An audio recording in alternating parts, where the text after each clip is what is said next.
The other day, I went for a walk through one of those blind date parks.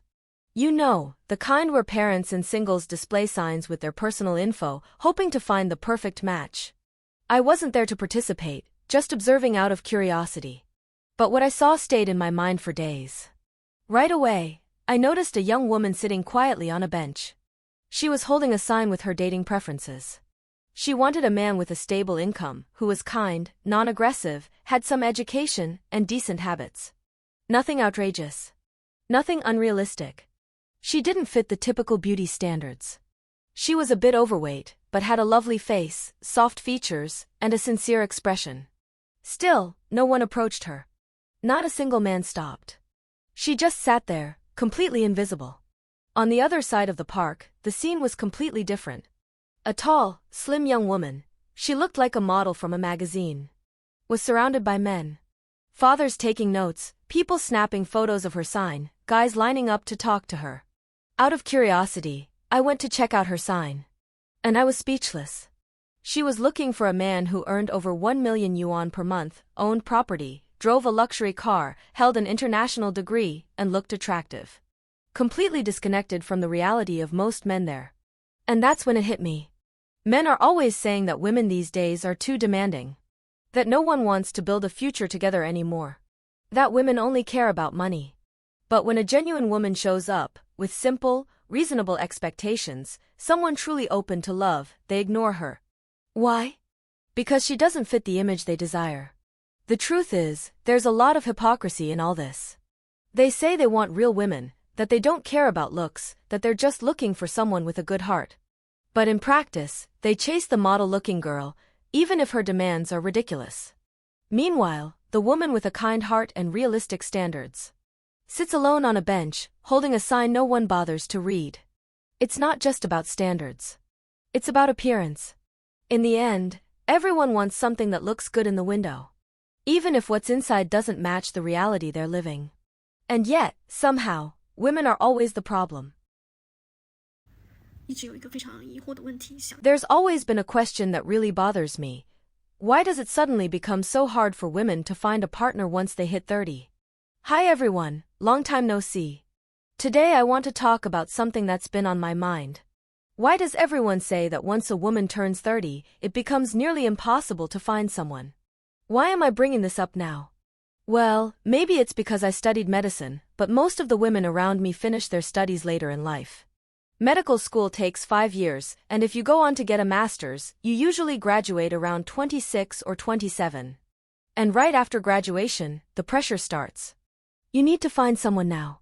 It's time to get married. One of my classmates spent her entire first year after graduating just going on blind dates. As for me, I went straight into a PhD program. I never repeated or skipped any grades, so I ended up finishing my doctorate at 30. And just like me, most of the women in my field who got a PhD also graduated around that age. But here's what I've noticed. Having a PhD isn't seen as an advantage when it comes to relationships, it's often treated as a disadvantage. When I told one of my supervisors I was planning to go for a PhD, he immediately said, "You'd better find someone soon. In today's world, if you're still single at 30, people will start questioning you. Why are you still single?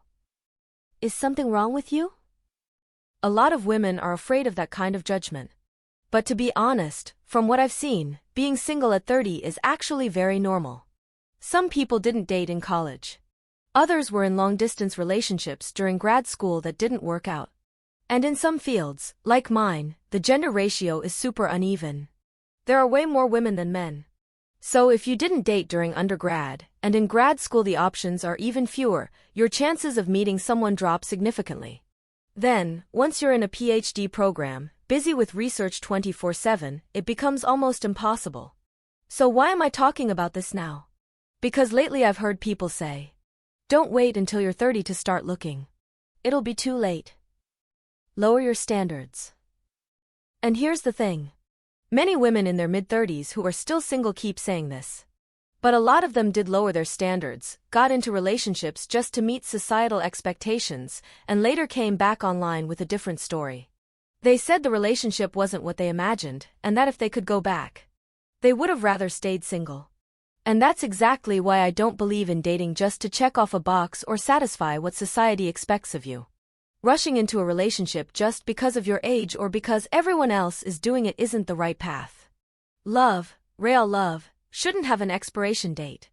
Relationships should grow naturally from real connection, not panic or pressure. So, how do you feel about this? Leave your thoughts in the comments. 好，首先第一点的话是 I'm 29.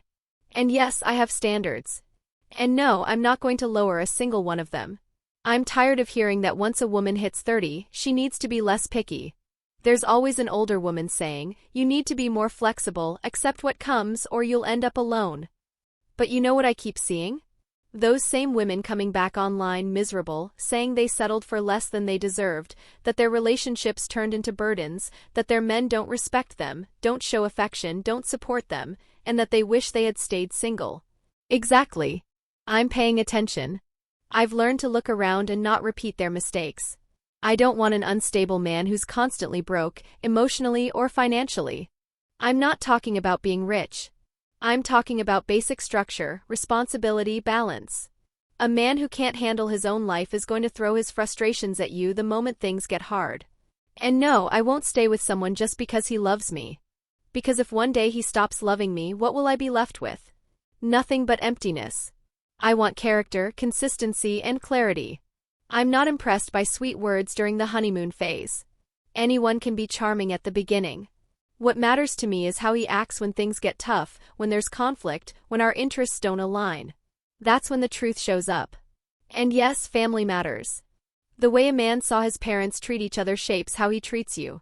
If you can't stand his parents, chances are you won't be able to stand the dynamic he brings into the relationship either. Some things just don't change. And people who say they do usually learn the hard way. Also, I don't believe in potential, especially not in men over 30. If he had something to show, he would have shown it by now. If I'm going to bet on potential, I'd rather do it on a 22-year-old who's eager to grow, not on a grown man waiting to be rescued from his own mediocrity. To me, a relationship isn't an emotional crutch. I'm not here to fix anyone. I want someone who grows with me, who adds to my life, who makes me feel at ease. And if that never comes? That's fine. I'd rather be alone than stuck in a miserable life with someone just so I can say, I have someone. Having standards isn't being dramatic, it's maturity. It's knowing exactly what I want, and what I refuse to tolerate ever again. This morning, a guy born in 1995 came by to talk. When we started discussing the kind of professions he'd consider in a partner, I asked him, would you be open to dating a woman who works at a bank? He said, better not, and then began telling me a story from a few years back. He said he once trusted a girl who worked at a bank, and honestly, she was stunning. He even said she looked like one of those actresses from a movie.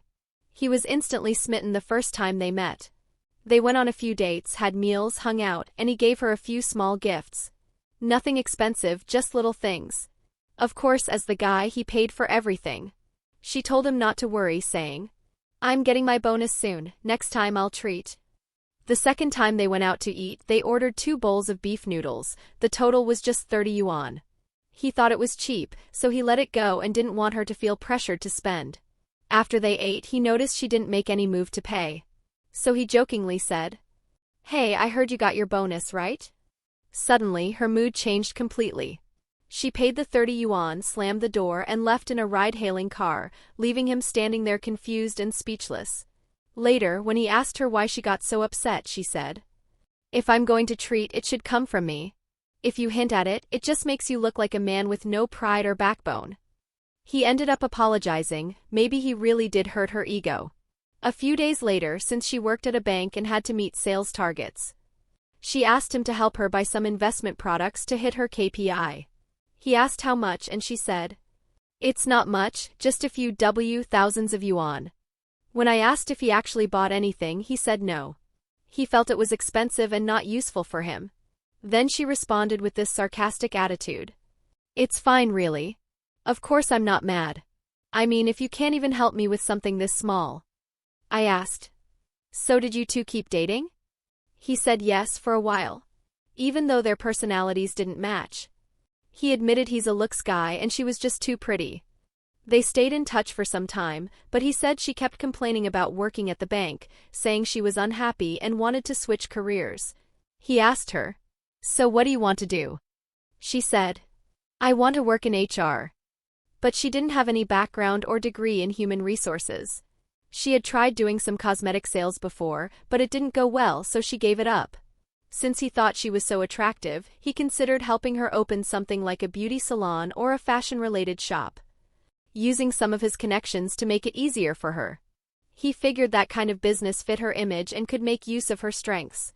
But when he brought it up, she snapped back with, "Oh, so now you want to arrange my life? Are you trying to control me? Do you think my current job isn't good enough?" Ugh, what a cliché. At that point, he was speechless.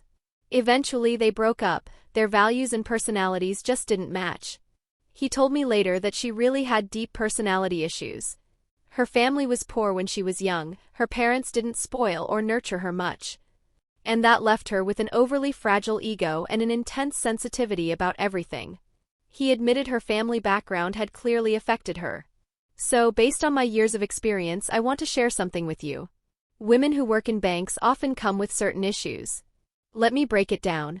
First, their standards are very high. This is common among women who've worked in frontline banking sales.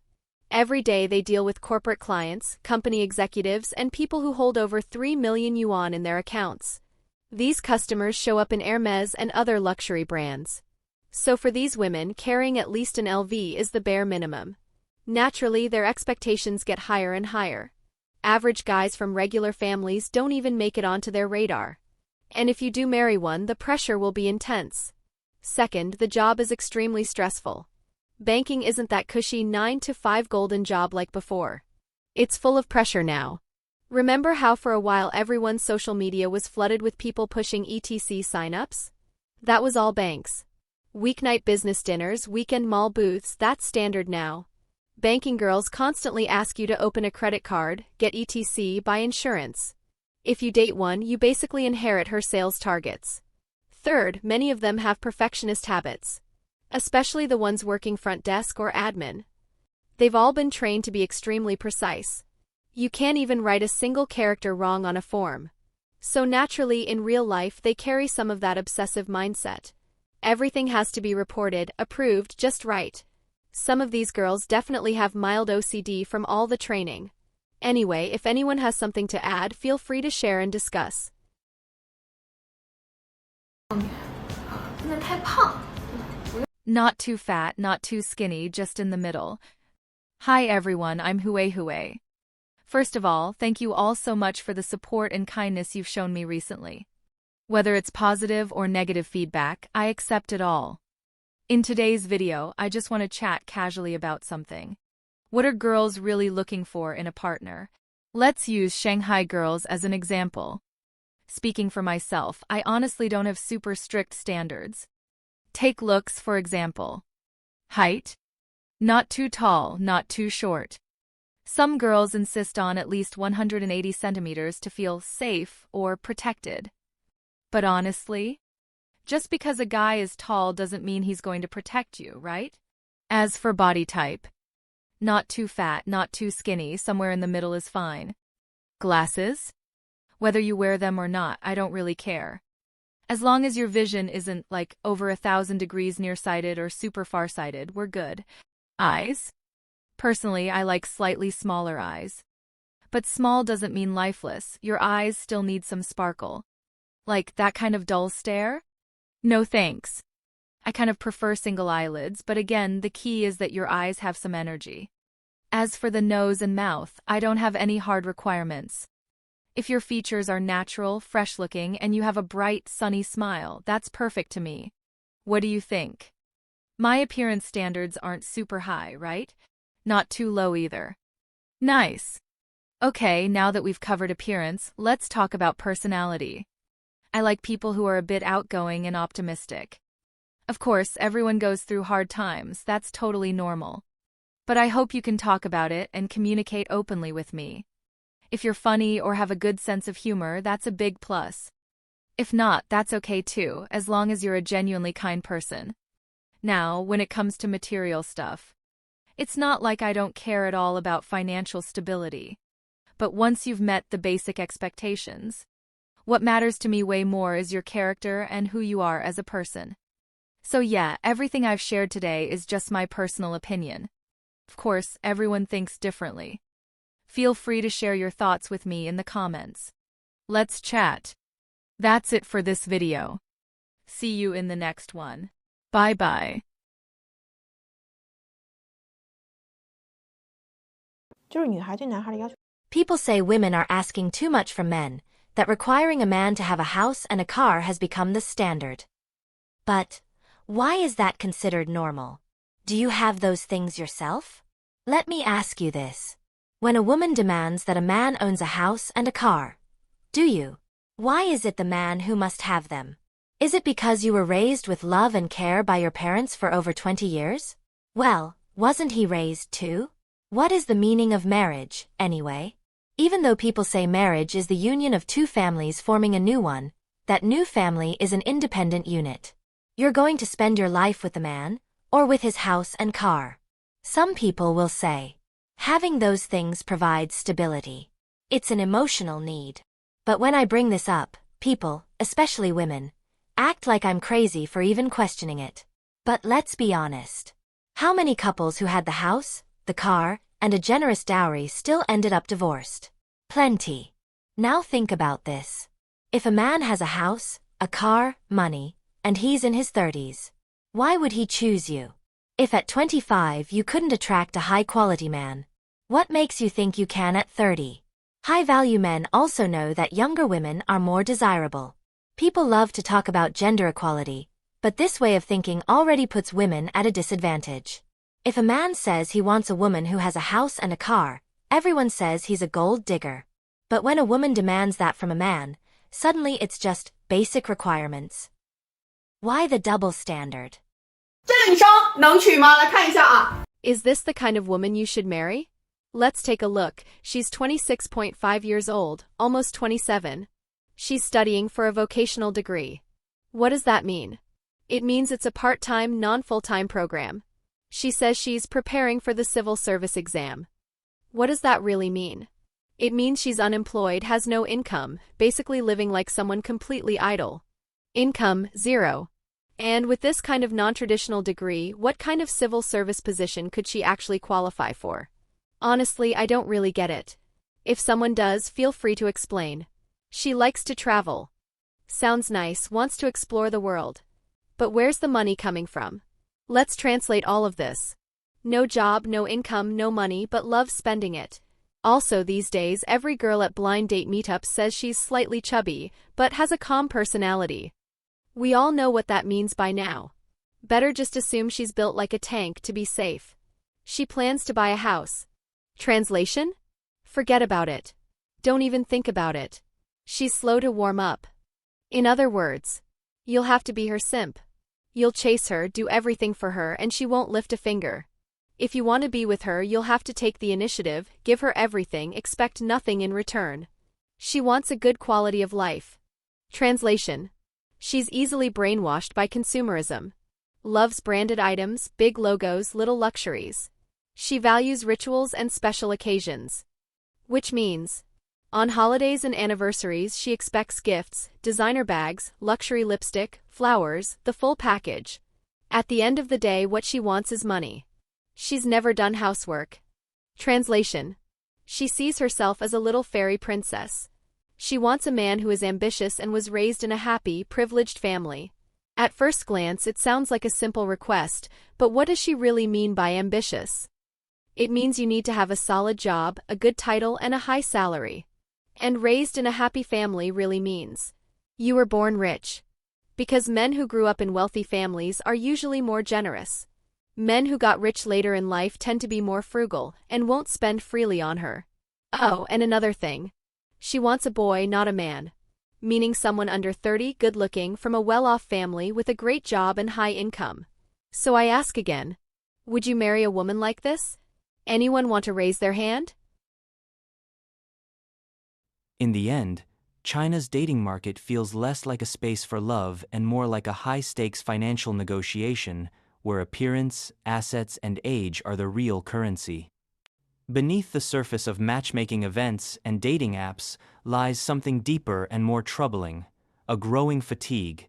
People are tired of being treated like checklists, of measuring their worth through property ownership or monthly income, of feeling like their value depends on how they look or how much they earn. We've seen examples that speak for themselves. A woman with modest expectations sits alone with no attention, simply because she doesn't meet traditional beauty standards. Meanwhile, another woman, slim and striking, is surrounded by men despite her demands being wildly unrealistic, like a man earning over 1 million yuan per month. Men who aren't financially ready are dismissed without a second glance. And men who have made it financially often choose to walk away from the dating scene altogether, because freedom and peace of mind feel safer than emotional exhaustion and financial entanglement. This isn't love anymore. It's calculation. It's self-protection wrapped in a social script that no longer makes sense. Marriage has become a business deal, and dating has become a performance. And somewhere along the way, the human part of relationships, the vulnerability, the growth, the partnership got lost. The media keeps repeating that there are too many single men in China, and that the numbers are alarming. But what the data doesn't show is how many of these men have chosen silence over frustration. Not because they don't want love, but because they no longer believe the price of love is worth the emotional and financial cost. At the same time, many women are burning out, trapped between unrealistic societal pressure and their genuine desire for meaningful connection. So maybe the real issue isn't individual expectations, but a broken system that turned love into a commodity. A system where women feel forced to demand financial security, and men feel pressured to prove their worth through material success. A system where no one is truly seen, only evaluated. And now I want to hear from you. What's your point of view on this dilemma? Do you think love can survive in a system that values money more than emotional connection? Have you seen this happening in your country, your community, or even in your own life? If this video gave you something to think about, leave a like, subscribe to the channel, and share it with someone who might need to hear this.